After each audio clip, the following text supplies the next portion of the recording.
For the delete functionality, let's go to the database and we'll try to create a stored procedure.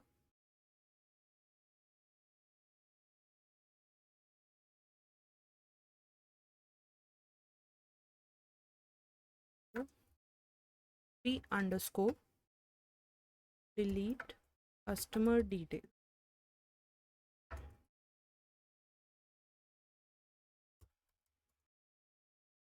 And now what we want to do is delete from customer details table. But if I just write this query, then all of the data from this table would be deleted. And we don't want that. We want to delete for a particular record. Let's say I have selected this record and trying to click on delete button. So only this particular record should be deleted. So for that, we'll be choosing customer ID as our constraint to delete the data from this table. So this is the check that we are going to put on. Over here, what I want is that particular record should be deleted where customer ID is equal to, and the check should be according to this parameter that we would be passing to this procedure. So wherever the row is matching with the parameter that is passed to the stored procedure, that particular record should be deleted.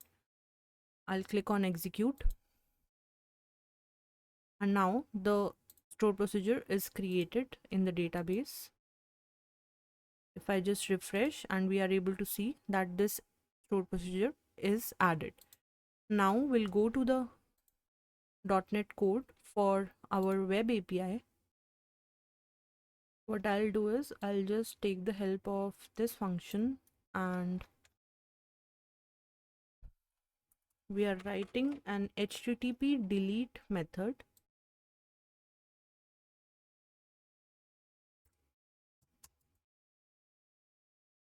And the name would be delete customer data. Now I don't want that the whole request DTO is passed. I don't want the whole customer data to be passed to the backend API.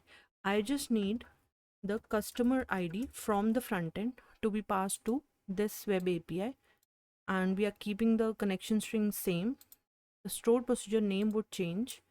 Over here we have the name, so we just use it, and I'll remove all of the other parameters. We are going to pass only this parameter, which is customer ID.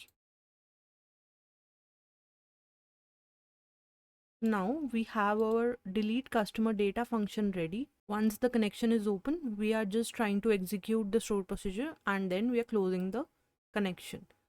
After this, we are sending the OK response. So I think the whole function is ready. We can just try it out by running the solution.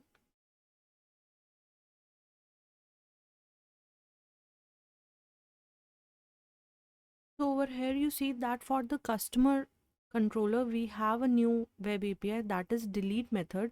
And if I just click on delete, we are seeing that we need to pass the customer ID.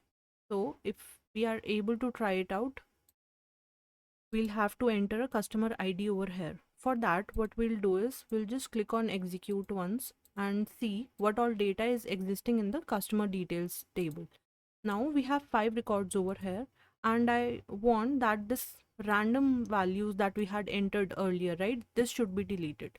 So I'll select this customer ID and we'll go to the browser, click on execute. We have got the 200 success record, and now if I just execute this query again, we see that only 4 records are existing now. All of the data that was there earlier, it has been deleted.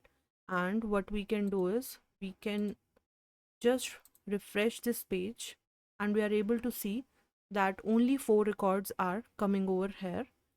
One we have already deleted from the backend web API. So the backend flow is completed for the delete method. Now we'll just work on front end to web API connection, and then we can just click on this delete button and we'll be able to delete the data from the UI as well.